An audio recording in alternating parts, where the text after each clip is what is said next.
Reflorestamento ou desmatamento é o processo do desaparecimento das massas florestais, fundamentalmente causadas pela atividade humana. A desflorestação é diretamente causada pela ação do homem sobre a natureza, principalmente devido à destruição das florestas para a habitação do solo, para o cultivo agrícola ou para a extração de madeira por parte da indústria madeireira.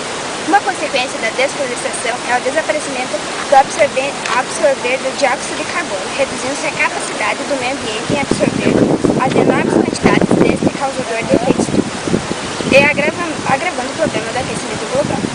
Para tentar conter o avanço do aquecimento global, diversos organismos internacionais propõem reflorestamento. Porém, essa medida é apenas parcialmente aceita pelos ecologistas. Por isso, acredito que a recuperação da área desmatada não pode ser apenas levada em conta apenas a eliminação do gás carbônico, mas também a biodiversidade de toda a região. O reflorestamento é, no melhor dos casos, um conjunto de árvores situadas segundo a separação definida artificialmente entre as quais surge a vegetação herbácea ou arbustiva, que não costuma aparecer na floresta natural. No pior dos casos, se plantam árvores não nativas, o que em certas ocasiões danificam o substrato, como ocorre em muitas plantações de pinheiros ou eucaliptos.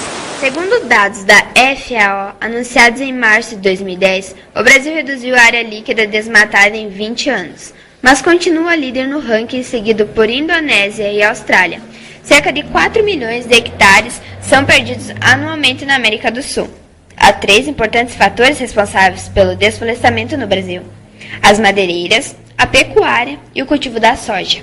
Como boa parte opera ilegalmente, principalmente na Amazônia, os estragos na floresta são cada vez maiores. No Brasil, os estados mais atingidos pelo desflorestamento são Pará e o Mato Grosso. Este último é campeão em área desmatada, apesar de ter havido uma redução nos últimos anos. A média de madeira movimentada na Amazônia, de acordo com o relatório divulgado pelo governo federal em agosto de 2006, é aproximadamente 40 milhões de metros cúbicos, incluindo madeira serrada, carvão e lenha. Desse total, apenas 9 milhões de metros cúbicos vieram de manejo florestal previamente autorizados. Queimadas são ainda mais um dos problemas presentes na agricultura brasileira. Ao contrário dos que dizem, os estudiosos e pessoas que, como Monteiro Lobato, abordam a prática como um legado nocivo dos índios.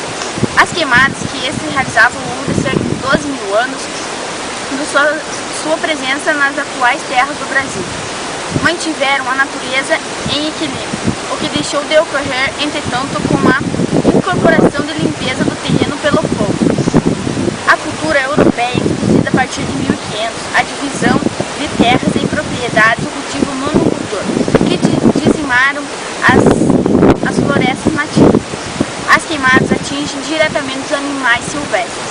O manejo dos índios, baseado apenas no fogo, a formação de roças em locais escolhidos pela interação com a natureza circundante, sua preservação obtendo em troca de caça e proteção contra pragas, algo que foi perdido com a destruição, constatou Darcy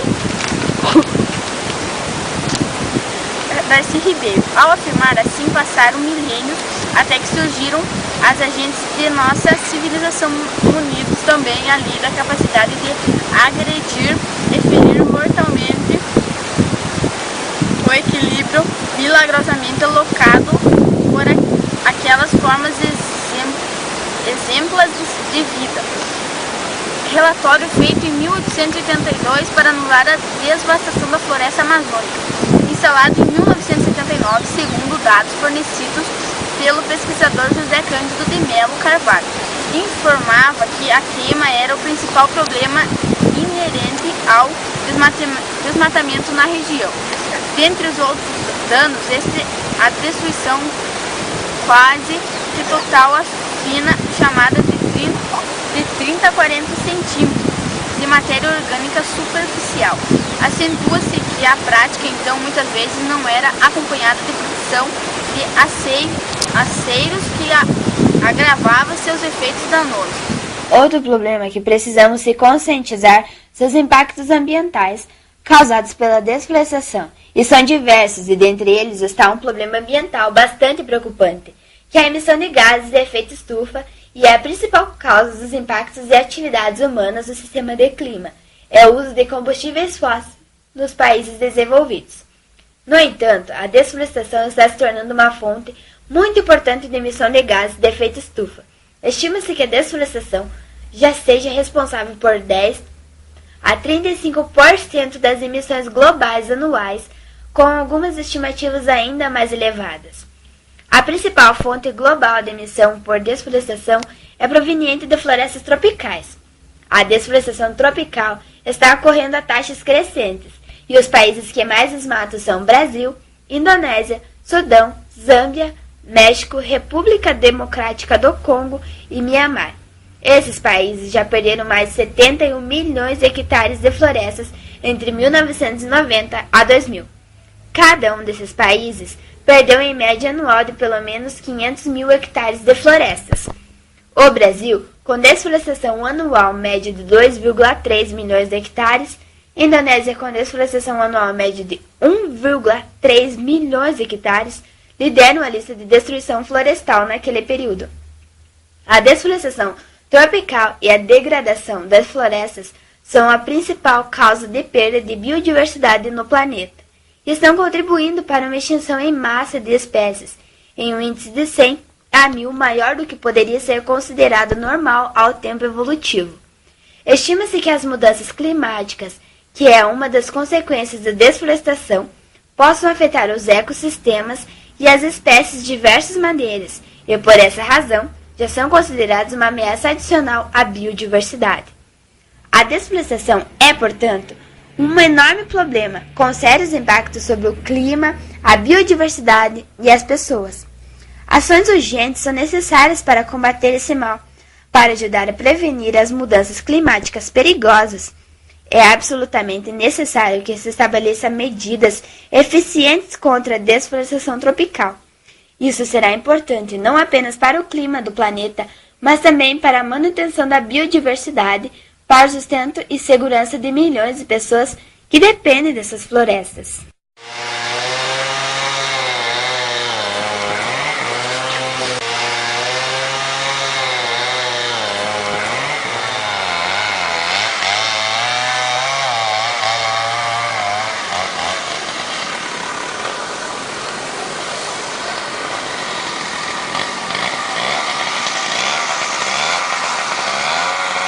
O Brasil monitora a cobertura florestal da Amazônia com imagens do satélite Landsat desde o final da década de 1970. O Instituto Nacional de Pesquisas Espaciais, a INPE, conduz o mapeamento das áreas desmatadas na Amazônia através do projeto PRODES, monitoramento da floresta amazônica por satélite, e gera estimativas da taxa de desflorestamento anual para a Amazônia. A informação sobre a taxa de desflorestação é importante para planejar ações de combate em escala regional. Contudo, apenas informações sobre a taxa da desflorestação são insuficientes para o monitoramento em escala local. É também necessário saber onde a convenção florestal ocorre e acompanhar as tendências da desflorestação. Em 2003, o INPE passou a disponibilizar os mapas de desflorestação da Amazônia para toda a sociedade, projeto PRODES. Há, entretanto, refinamentos que precisam ser feitos nos dados fornecidos pelo INPE. Contudo, não permite mapear com detalhes fragmentos de florestas e áreas desmatadas menores que 6,25 hectares. Segundo, áreas de exploração madeireira e de florestas queimadas não são mapeadas. Por último, a liberação dos dados tem sido temporariamente defasada, ou seja, pelo menos de um ano após as áreas terem sido desmatadas. Esta defasagem também limita as ações de controle de desflorestação. Tem havido também divergências no que deve ser considerada a desflorestação. No entanto, no estado do Acre, por exemplo, áreas de florestas ricas em bambus já foram classificadas como áreas desmatadas, o que levou a superestimar a taxa anual de desflorestação para 2003. Os problemas descritos acima têm estimulado os estados da Amazônia a desenvolverem seus próprios programas de monitoramento florestal, como é o caso dos estados de Mato Grosso e Acre. Boa tarde, estamos aqui hoje no Corpo de Bombeiros com o Cabo Tomás e fazemos algumas perguntas sobre desmatamento e queimadas. Boa tarde. O senhor, como está o índice de queimadas e desmatamento na nossa região e na região do Paraná? Bom, na nossa região aqui, principalmente de General Carneiro, nós estamos controlado esse ano devido às chuvas que nós tivemos, né? Então foi baixo o índice de queimadas na nossa região aqui, né? Só que no Paraná, se a gente for ver mais para o norte do Paraná, tem bastante focos devido à seca que está lá. Então nós tivemos um clima mais seco para aquele lado, então lá para aquele lado queimou bastante. Nós de General Carneiro estamos tendo sorte e nós estamos trabalhando bastante na prevenção, né? Então a gente trabalha bastante na prevenção de queimadas. De queimadas. Isso. E agora, assim, em base do desmatamento, assim, os senhores aqui na nossa região tem bastante áreas nativas ainda? Tem bastante área nativa preservada e tem as indústrias agora que estão se conscientizando mais quanto à preservação, né? A preservação de mata nativa, que ela vai contribuir para a preservação da natureza, as coisas. Então as indústrias elas já estão mais focadas também na proteção da mata nativa, né? E no Paraná, tem bastante ainda? No Paraná existe bastante área, só que existe o desmatamento também é muito grande, né? E tem regiões lá que o pessoal não se preocupou com a preservação da mata, né? Sim. Então tem regiões, eu não vou citar aqui para não ser injusto com ninguém, né? Mas tem bastante regiões que o pessoal deixou de se preocupar, né? Esqueceu de se preocupar realmente com a preservação da natureza. Quantas queimadas possuem terreno baldio no nosso município? Bom, o que a gente pede para o pessoal, né, quanto às queimadas ali, para o pessoal evitar fazer queimada. A gente sempre orienta o pessoal a recolher o lixo, no caso, né, o lixo que não é o mato lá, aquela coisa, que o terreno está seco, aquela coisa para limpar o terreno. O que a gente orienta o pessoal é recolher o lixo, que a prefeitura vai passar recolhendo mais tarde, e o mato deixa lá, que o mato ele vai secar, vai apodrecer e vai virar em adubo. Então assim nós estamos ajudando, colaborando na preservação e também evitando riscos maiores, no caso, que seria o risco de pegar fogo de repente numa casa que está próximo, incomodar os vizinhos com fumaça, as crianças, poluição do nosso ar mesmo, né? Então isso que sempre a gente pede para o pessoal se conscientizar e evitar as queimadas em terrenos baldios, né? Isso. Agora o senhor pode deixar uma mensagem para a nossa população de General Carneiro? Bom, a mensagem que a gente sempre tem é dizer que o nosso telefone de emergência é 199, precisando do bombeiro a gente está à disposição 24 horas por dia, nós temos 3 equipes de serviço, estamos à disposição do pessoal e qualquer dúvida, alguma coisa, procura a gente pessoalmente ou através do telefone, que nós estamos aqui para esclarecer. Muito obrigada.